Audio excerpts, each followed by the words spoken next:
इतना चौड़ा कोई फट्टा है और वो यहाँ रखा हुआ है और मोटाई आधा इंच है और इसके ऊपर ही पैर रख रख के आपको ऐसे आगे जाना है, तो आप में से कौन कौन जा सकते हैं उस पे पैर रख के?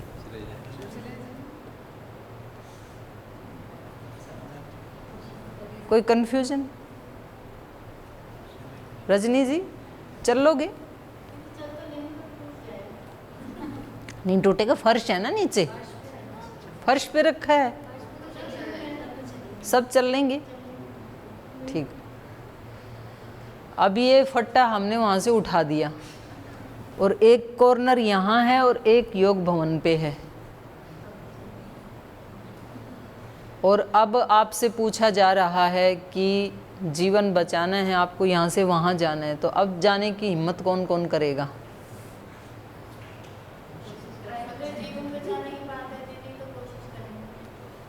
हाँ हाँ, मतलब चल कौन कौन सकता है? हाँ कैसे भी, कोशिश कौन करेगा? तो अभी आधे हो गए हाथ, 3-4 ही उठे अभी तो। और अब ये है कि इस कॉर्नर पे रहोगे तो गोली मार दी जाएगी और उधर अगर पार कर गए तो बच जाओगे। अब कितने चलोगे? तो भाई गोली से तो बचने वाले हैं नहीं, तो क्या पता इससे बच ही जाएं, तो ट्राई तो कर लें कम से कम। इसको बोलते हैं अपरिहार्य अवस्था, क्या और कोई चारा ही नहीं है चलने के सिवाय। तो अरविंद जी भी भाई सांस खींच के चलेंगे, वजन नहीं देंगे, चलो क्या पता बच ही जाएं, क्योंकि मोटाई भी तो आधा इंच है, ज़्यादा मोटा तो है नहीं, तो खतरा तो वहाँ भी है। और इतनी चौड़ाई है, क्या पता पैर फिसल जाए तो नीचे गिर जाएं। लेकिन गोली वाले खतरे से तो कम से कम इसमें सिक्योर है आदमी। तो आदमी आध्यात्मिकता का चयन करता है अपरिहार्य अवस्था में कि अब कोई चारा बचा ही नहीं। तो कितना अच्छा होता कि यदि पहले ही जीने से चढ़ के उधर चला गया होता आराम आराम से, तो इतना रिस्क लेना ही नहीं पड़ता। तो ये जो हम कर्म कर रहे हैं सुबह से शाम तक, ये इतना ही इजी रास्ता है जैसे कोई लिफ्ट से चला जाए, कुछ भी रिस्क नहीं, आराम से बटन दबाओ और ऊपर पहुंच जाओ।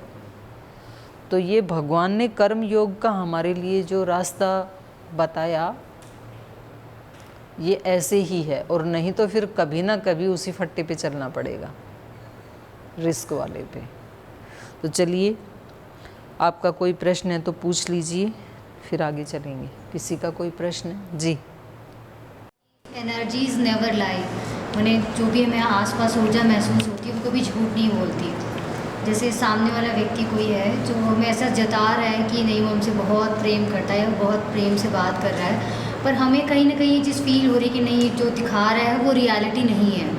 और उस वक्त हम अपने मन को समझा रहे हैं, शायद हमारे किसी बैड एक्सपीरियंस की वजह से हमें ऐसा लग रहा होगा, ऐसा नहीं है व्यक्ति। लेकिन कुछ दिन बाद हमें महसूस होता है कि नहीं, वो उस वक्त जो हमें फ़ील हो रहा था तो वो सही फील हो रहा था, वो जो पॉजिटिव एनर्जी थी वो हमें उस नेगेटिव एनर्जी से बचाने की कोशिश कर रही थी। और दूसरा ये कि जैसे हम प्रे करते हैं भगवान से, कोई भी जैसे कहते हैं ना कि जब कोई चीज़ आप बहुत शिद्दत से चाहो तो पूरी कायनात उसे मिलाने में लग जाती है। तो जैसे मैंने एग्जांपल दिया था कि मैं जैसे यहाँ पे आना चाहती थी, मुझे ऐसा था कि मुझे किसी ऐसी जगह रहना है जहाँ पे ऐसे बिल्कुल पूरा नेचुरल एनवायरनमेंट हो और साधु सन्यासियों के बीच में। तो लगभग 2-3 साल बाद अचानक मेरा मतलब पतंजलि से कोई कांटेक्ट नहीं था, किसी से भी कोई नहीं, और अचानक यहाँ पे आना हुआ। और अभी गीता की क्लास का भी ऐसे 2-3 महीने ऐसे लग रहा था कि पढ़ना है पर समय नहीं है, और कोई तो हो जो सार बता सके, क्योंकि हमारे जीवन के ज़्यादातर प्रश्नों का उत्तर है उसमें। तो अचानक ही ये क्लास ऑर्गेनाइज हुई, तो मतलब मैंने महसूस तो किया कि हाँ, मैंने अपने पर्सनल लेवल पे तो महसूस किया कि ये चीज़ सही है। मैं ये जानना चाहती हूँ क्या ये एक्चुअल में सही है या ये सिर्फ मेरा अपना एक्सपीरियंस है? देखो, कम से कम आपके लिए तो सत्य है ही। हाँ, मेरे लिए तो सत्य है। और वो आपके लिए सत्य नहीं है, ये जो थ्योरी ऑफ थॉट्स सबके लिए रीत नियम है ये एक। तो जैसा हमारा विचार वैसा हमारा संसार, व्यक्ति जैसा सोचता है। और जो दूसरी बात आपने कही कि दूसरे के बारे में हम सोचते हैं कि शायद ये ऐसा नहीं है, मुझे ऐसे लग रहा है, और फिर हमें लग रहा है कि नहीं जो मैं सोच रहा था वही ठीक, क्योंकि वहाँ से वही रिस्पॉन्स आ रहा है। तो इसमें अब दो स्थिति हो सकती हैं। एक स्थिति ये हो सकती है कि वो सामने वाला व्यक्ति वास्तव में ही नेगेटिव था और अब आपने उसको फील कर लिया अच्छे से। दूसरी ये स्थिति हो सकती है कि आपने नेगेटिव सोच सोच के नेगेटिव को आकर्षित कर लिया। लॉ ऑफ अट्रैक्शन भी तो काम कर रहे हैं ना, जैसे गुरुत्वाकर्षण का नियम काम कर ही रहा है।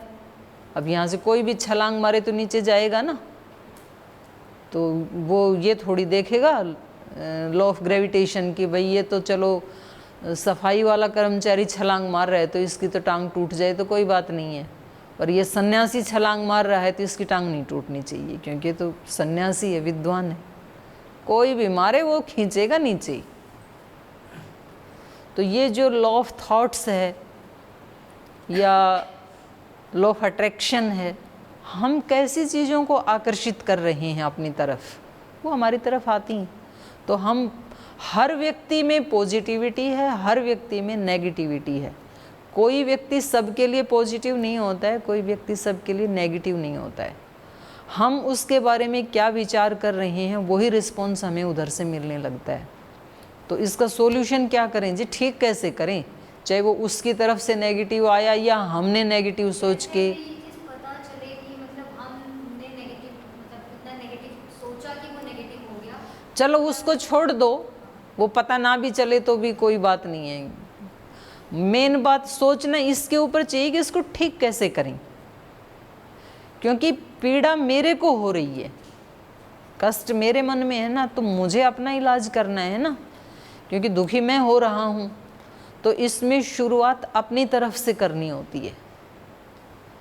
चाहे कोई व्यक्ति, तो इसमें मैंने मुंशी प्रेमचंद की भी ऐसी बहुत कहानियाँ सुनी और भी संतों की भी बहुत ऐसी कहानियाँ सुनी कि जब हम अपनी तरफ से पॉजिटिविटी की शुरुआत करते हैं, क्योंकि कष्ट मेरे को है तो इसलिए मुझे अपने अंदर पॉजिटिव विचार उठाने हैं उस व्यक्ति के लिए, कि हो सकता है उसमें कोई एक दोष हो लेकिन है तो वो भी एक शुद्ध आत्मा ही है ना, वो भी तो उसमें कोई तो मेरे अंदर कोई दूसरा दोष है, उसके अंदर कोई एक और दोष है, तो कोई बात नहीं, हम उसको स्वीकार करते हैं। तो जो मैंने कल आप आए नहीं थे तो कल मैंने यही बताया था कि जो वस्तु जैसी है उसको एज इट इज़ स्वीकार करना, जैसे माँ अपने बच्चे को स्वीकार करती है, जैसे डॉक्टर एक रोगी को कैसे स्वीकार करता है। रोगी आया कैंसर वाला, तो डॉक्टर अब ये थोड़ी ना कहता है कि जो कर्म किए थे, जो गलतियाँ की थी, जो शराब पी थी, अब उसका भुगतो, अब मेरे पास क्यों आए हो, मैं तो डॉक्टर हूँ, मैंने तो अच्छा जीवन जिया तो मेरे को तो कोई बीमारी है नहीं, ऐसे नहीं कहता है वो पहले उसको जैसा भी है उस रूप में स्वीकार करता है। भाई रोगी है ये, ठीक है। अब नेक्स्ट क्या है, नेक्स्ट उसका जो रोग वाला फोड़ा है, जो भाग है कैंसर वाला, उसको निकाल के बाहर कर देता है। डॉक्टर भी खुश, रोगी भी खुश। तो हम ये ब्लेम नहीं कर सकते हैं अगर हमें खुश रहना है तो, कि जी ये लोग तो थे ही नेगेटिव तो इसलिए हमारे ऊपर नेगेटिव प्रभाव पड़ा, तो इसमें हमारा तो कोई दोष है नहीं। अगर ये ठीक हों तो हम ठीक हों, अगर ये ठीक नहीं होंगे तो फिर हमारा तो यही हाल रहेगा। तो फिर तो हमने अपना रिमोट उसके हाथ में दे दिया। हमें खुद को यदि ठीक करना है तो शुरुआत हमारी तरफ से होगी फिर, क्योंकि मैंने एक अच्छा विचार उठाया तो उस व्यक्ति तक वो विचार जाए या ना जाए, वो व्यक्ति उस विचार को रिसीव करे या ना करे, पर मेरा तो कल्याण हो ही गया। तो जब कोई व्यक्ति किसी का झोंपड़ा फूंकता है ना, तो पहले अपना खोपड़ा फूंकता है। पहले विचार आग लगाने का कहाँ आएगा, यहाँ आएगा ना पहले, तो बाद में तो जलाएगा। तो उसका तो क्या पता कोई बुझा भी दे फायर ब्रिगेड बुला करके, पर मेरे वाला तो जल ही चुका, मेरा तो नुकसान हो ही चुका है। इसलिए मुझे शुरुआत मेरे से करनी है। इसलिए आज मैंने आते ही आपको इसीलिए तो लिखवाई ये जो 10 चीज़ें जो आपने 4-5 जो भी लिखी, आप क्या चाहते हैं, what do you want in your life, आप चाहते क्या हैं। आप यदि ये चाहते हैं कि मैं प्रसन्न रहना चाहता हूँ, मैं ये चाहता हूँ कि सब मेरे से प्रेम करें, एक व्यक्ति भी मेरे प्रति नेगेटिव ना सोचे। किसी व्यक्ति को ये चाहत है कि मेरा मकान जो है वो गेहूं से भर जाए, एक पूरा धान से गेहूं से भरा हुआ मेरा घर में कमरा हो, तो क्या करना पड़ेगा? उसको बोना पड़ेगा पहले, और जिस दिन बीज बोता है ना उस दिन वो मिट्टी में मिल गया, जो अपने पास 1-2 किलो गेहूं था ना वो भी चला गया। तो एक लॉटरी जैसे होती है किसानी, बाजी लगानी होती है। क्या पता धरती ना अंकुर आए उसमें से, तो क्या कर लेगा? कुछ भी नहीं कर सकता है। तो भी इस विश्वास पे बोता है कि नहीं, जो मैंने बोया है वो भले ही आज नहीं दिख रहा है, आज भले ही वो मिट्टी में मिल गया, लेकिन कल उसमें से अंकुर जरूर फूटेगा। इस विश्वास पे खेती की जाती है। तो जो हमें चाहिए उसका पहले हमें बीज बोना होता है।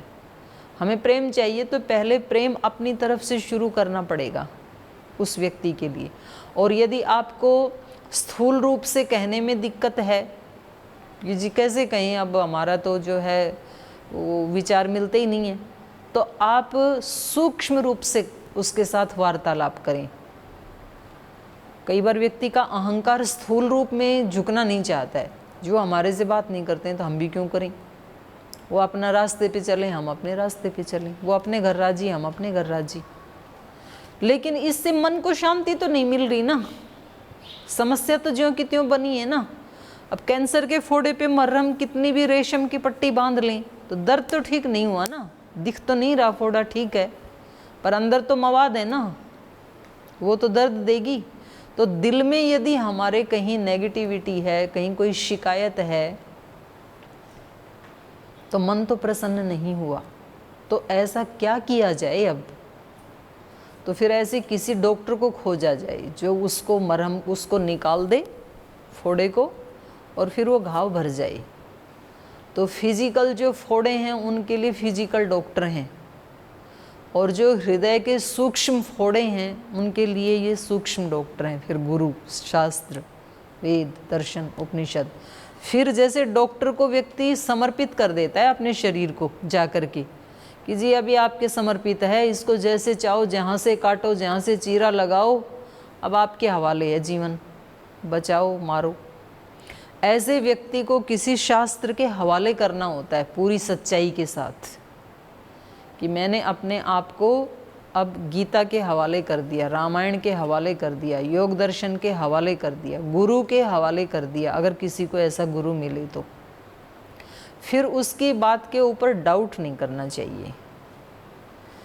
मतलब थोड़ी देर में जैसे किसान बीज बो के ना प्रतीक्षा करता है अंकुर फूटने की, तुरंत ऐसे उखाड़ के नहीं देखता है कि मैंने बो तो दिया, ये आएगा कि नहीं आएगा।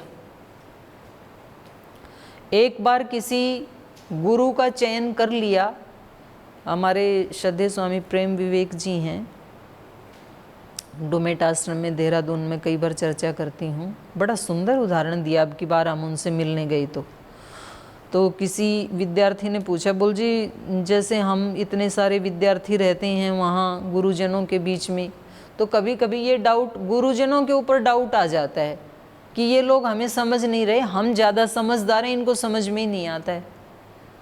तो बोल जी क्या करें, फिर डाउट आ जाता है, चाहते तो नहीं है। तो उन्होंने बड़ा सुंदर उत्तर दिया। उन्होंने कहा देखो भाई, एक बार जब रात को दही जमाते हैं ना तो फिर 8-10 घंटे उसको हिलाना नहीं पड़ता, तब वो दूध से दही बनेगा।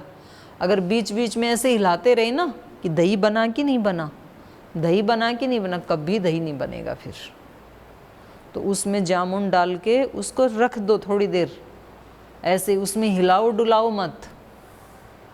तो ऐसे यदि आपने गुरु के ऊपर विश्वास किया है तो बार बार उसको चेक मत करो कि हमने तो इनको कल गुरु माना था, हमने तो इनको कल सन्यासी माना था, ये तो कुछ और ही दिख रहे हैं। ऐसे डाउट मत करो, क्योंकि आपका विश्वास आपकी जीत करवाएगा।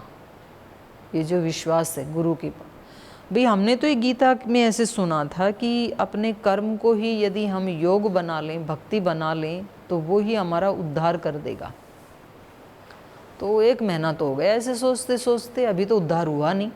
अरे भले आदमी, यहाँ आज जो स्थिति, इसको बनाते बनाते कितने जन्म खो दिए और कितने साल खो दिए। मतलब दिव्यता 1 ही महीने में चाहिए आपको, तो उसके लिए 1 साल भी इंतज़ार नहीं करोगे, और अदिव्यता के लिए 50 साल खराब कर दिए। तो व्यक्ति मतलब उधर वाले रिजल्ट को तुरंत चाहता है कि जी मैंने इनके बारे में 5 बार अच्छा सोच लिया। लेकिन अच्छा दूसरा और क्या होता है, हम दोनों प्रकार के थॉट्स चलाते हैं, ये भी हमारे से भूल होती है। व्यक्ति एक पॉजिटिव थॉट उठाता है, एक फिर नेगेटिव आ जाता है। ये ऐसा है कि आपने कोई एक बाण मारा किसी लक्ष्य को भेदने के लिए और दूसरा अपने ही उस तीर को काटने के लिए एक दूसरा छोड़ दिया, तो अपने तीर को खुद ही काट दिया। हम भगवान से प्रे कर रहे हैं, भगवान जी मेरे को ना आत्मिक शांति चाहिए, और मेरे घर में भी जो रहते हैं मेरे सास ससुर माता पिता देवरानी जेठानी, ये सब भी प्रसन्न रहें, ये भी मेरे से प्रीति का व्यवहार करें। या आप लोग यहाँ रहते हैं तो यहाँ के जो भी हैं वरिष्ठ हैं वो हमारे साथ प्रीति का व्यवहार करें, वरिष्ठ चाहते हैं जो कनिष्ठ हैं वो प्रीति का व्यवहार करें। ऐसे बोल रहे हैं और मन में कह रहे हैं मैं सोच तो रहा हूँ पर मुझे लगता नहीं है इसमें कुछ सुधार आएगा। और फिर अगले दिन ऐसे ही हुआ, सुबह आपने अच्छा सोचा था और उसने बुराई किया। बोल मैंने पहले ही कहा था ना कि ये कभी बदलने वाली नहीं है। जब पहले ही ये सोच लिया था ये बदलने वाली नहीं है तो बदलाव आएगा कहाँ से? आपने पहले वाले विचार को दूसरे वाले विचार से काट दिया। तो हम खुद ही अपना नुकसान कर लेते हैं। एक बार अच्छा सोचते हैं, एक बार उसके बिल्कुल उल्टा सोचते हैं कि हम ऐसा कर तो रहे हैं, ऐसे बता तो दिया गीता में भगवान कृष्ण ने, लेकिन यहाँ कितना भी कर लो किसी को कुछ पता नहीं चलता है। तो आपने पहले वाले को खुद ही काट दिया तो पता चलेगा कैसे? तो श्रद्धा इतनी अटूट होनी चाहिए। अध्यात्म का जो पूरा का पूरा भवन टिका हुआ है वो है श्रद्धा के ऊपर टिका हुआ है। इसलिए 5 शब्दों में मैंने दूसरा बोला था भक्ति। भक्ति कहें श्रद्धा कहें एक ही बात। अभीप्सा, जब हमारी पहले मति होगी फिर भक्ति होगी तब हमारी वो कृति में आएगा फिर, और जो कृति है वो फिर हमारी प्रकृति बन जाएगी। फिर वो श्रद्धा ऐसी होगी, मीराबाई जैसी नरसी जैसी लाख संकट आए लेकिन श्रद्धा को कोई डिगा नहीं सकता है। फिर संकट तो आएंगे ही, परीक्षा क्यों नहीं देनी पड़े आपको? आप क्यों सोचते हैं ऐसे कि हम आध्यात्मिक भी बन जाएं, अच्छे भी बन जाएं और कोई कष्ट भी ना आए? तो बेईमानी है ऐसे सोचना तो। और आप क्यों सोचते हैं ऐसे कि सब लोग हमारे अनुकूल हो जाएं तब हम आध्यात्मिक उन्नति करें, दूसरे लोग हमारा मूड ऑफ कर देते हैं? आपको क्या हक है ये सोचने का? क्योंकि हर व्यक्ति स्वतंत्र है। जैसे आप स्वतंत्रता चाहते हैं, कई बार व्यक्ति को लगता है कि मैं इस सारे परिवार को झेल रहा हूँ या झेल रही हूँ, और हमें ये नहीं पता होता है कि हमें भी कोई झेल रहा है। हर व्यक्ति को यही लगता है कि इसको ना हम ही झेल रही हैं। पत्नी पति को बोलती, बोली तेरे को ना मैंने झेल लिया, नहीं तो कोई झेल नहीं पाता। पति पत्नी से कह रहा है, बोले तेरे को मैंने झेल लिया, कहीं और जाती तो कुछ और ही होता। और सबको झेल रहे हैं क्योंकि सबकी प्रकृति अलग, सबके संस्कार अलग, सबका मिशन अलग, सबका विजन अलग। सब अपना अपना बैग उठा के चल रहे हैं रेलवे स्टेशन पे। गाड़ी तो एक ही है लेकिन किसी को 10 किलोमीटर जाना है, किसी को 50 जाना है, किसी को 100 किलोमीटर जाना है। रूट तो एक ही है लेकिन सबकी टिकट अलग अलग हैं, सबका डेस्टिनेशन अलग अलग है। कोई तुरंत उतर जाएगा, कोई थोड़ा और आगे जाएगा, लेकिन वहाँ सब अनजान होते हैं रेलवे स्टेशन पे। और सबके बैग में अलग अलग सामान होता है, सबके कपड़े अलग, सबके खाने पीने का सामान अलग, सबकी पढ़ने की पुस्तकें अलग, लेकिन तो भी कोई दिक्कत नहीं है। उसी ट्रेन में कितने आराम से सफ़र कर लेते हैं। तो ये संसार भी तो एक ट्रेन ही है, किसी को चढ़ा रही है, किसी को उतार रही है, किसी का जल्दी से स्टेशन आ जाता है, किसी का और 10 साल बाद आएगा। तो हमें ये स्वीकार ही करके चलना है कि कोई भी व्यक्ति जैसा मैंने सोचा था कल्पनाओं में वो 100% वो व्यक्ति कैसे हो सकता है? मैं भी तो नहीं हूँ ना ऐसा। जैसा दूसरों ने मेरे बारे में सोचा था, भाई मेरे अपने ऐसे संस्कार हैं, मेरी ऐसी परवरिश हुई, मुझे ऐसे संस्कार मिले, ऐसी मेरी शिक्षा हुई, तो उसके अकॉर्डिंग मुझे ऐसे जीने का हक है। तो दूसरे को भी तो हक है, फिर हमें दूसरे को भी स्वीकार करना पड़ेगा। और दूसरे को स्वीकार करते ही उसका लाभ हो या ना हो, हमारा ज़रूर हो जाता है। तो आपने जो अपनी अनुभूति बताई वो 100% सत्य है, और वो कोई मतलब बहकाने वाली बात नहीं, वो विज्ञान है। और एक बार अगर कोई विज्ञान हमें समझ में आ जाए तो फिर हमें उसको छोड़ना नहीं चाहिए। सूत्र जो है ना वो सब जगह एक ही जैसा काम करते हैं। जैसे पानी जो बनता है तो उसका सूत्र क्या है? H2O। अब ये ऐसा नहीं है कि ये H2O हिंदुस्तान में तो काम करेगा क्योंकि ये ऋषियों का देश है, लेकिन पाकिस्तान में काम नहीं करेगा क्योंकि वो दुष्टों का देश है। ऐसा नहीं है, वहाँ भी H2O से पानी ही बनेगा। तो एक सूत्र जहाँ समझ में आ गया, भाई मेरी पॉजिटिविटी, मेरी श्रद्धा, मेरी भक्ति, मेरा विश्वास, मेरा तो उद्धार कर ही देगी, दूसरे का करे या ना करे, तो फिर हमें लाख संकट उठा करके भी उसको छोड़ना नहीं है। कितनी भी प्रतिकूल परिस्थिति हो उसको नहीं छोड़ना, क्योंकि वो मेरा धर्म है और उससे मेरा फ़ायदा हो रहा है। दूसरे के लिए थोड़ी कर रहे हैं, अपने लिए कर रहे हैं। तो अपने लिए तो व्यक्ति कितने भी कष्ट उठा सकता है, और उसमें डाउट यदि आ गया तो आप कभी भी परिणाम की मतलब वो सोचना मत, फिर परिणाम आएगा, क्योंकि आप खुद ही अपने उसको काट रहे हैं। एक कथा हो रही थी, तो एक संत जी कथा कर रहे थे। उन्होंने कहा कि यदि व्यक्ति का भगवान में विश्वास अडिग हो तो विपत्तियों के पहाड़ भी हट जाते हैं। तो उसने पहाड़ का मतलब पहाड़ ही समझा, जो ये पत्थर वाला पहाड़ है। तो उसने कहा कि ये तो बड़ी अच्छी ट्रिक मतलब आ गई, क्योंकि उसके घर के पास एक पहाड़ी थी, तो गर्मियों में तपती थी, हवा आने नहीं देती थी, सर्दियों में धूप नहीं आने देती थी, तो घर में बड़ी परेशानी होती थी। उसने कहा बड़ा अच्छा हो गया।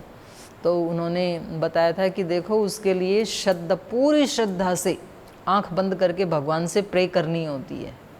तो वो फटाफट उठ के गई सत्संग में से, अपने घर में जाके उसने प्रे की, भगवान जी मैं बिल्कुल सच्ची आत्मा से, बिल्कुल पूरी श्रद्धा से ये प्रे कर रही हूँ कि आप इस पहाड़ को हटा दो, इससे बड़ी परेशानी होती है। तो उसने 2-4 मिनट तो लगाई बेचारी ने प्रे करने में।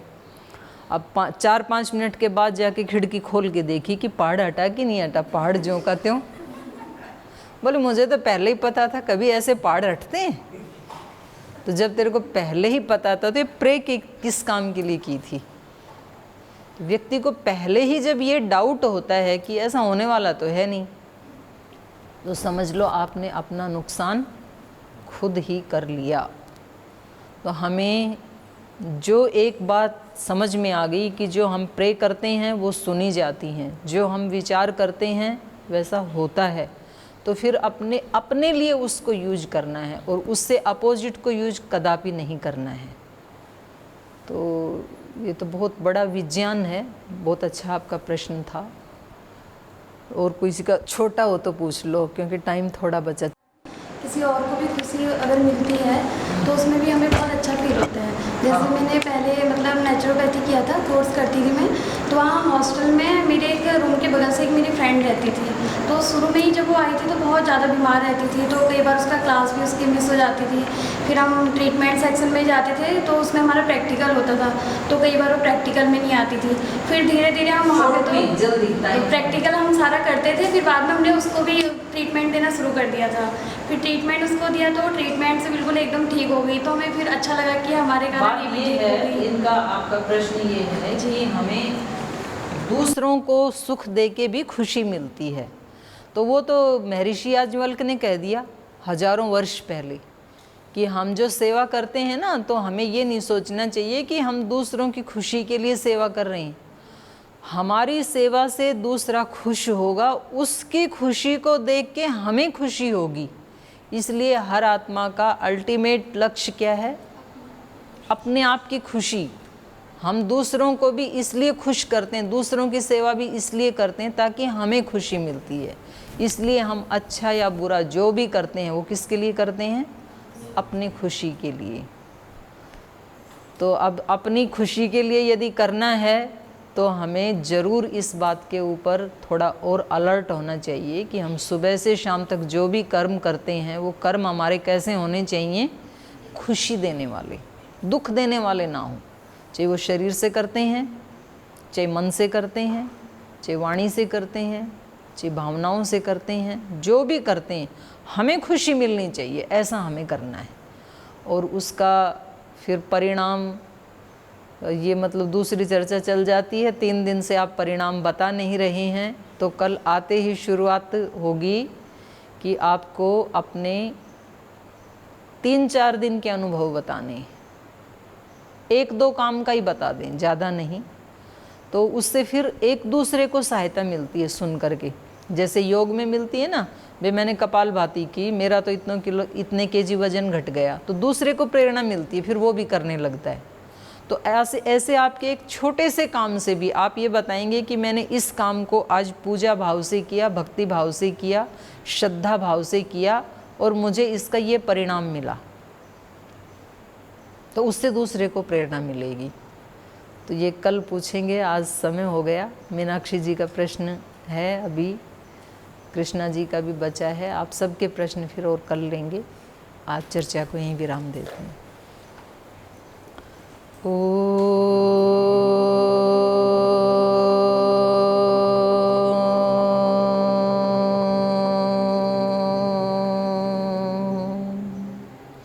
शांति शांति शांति।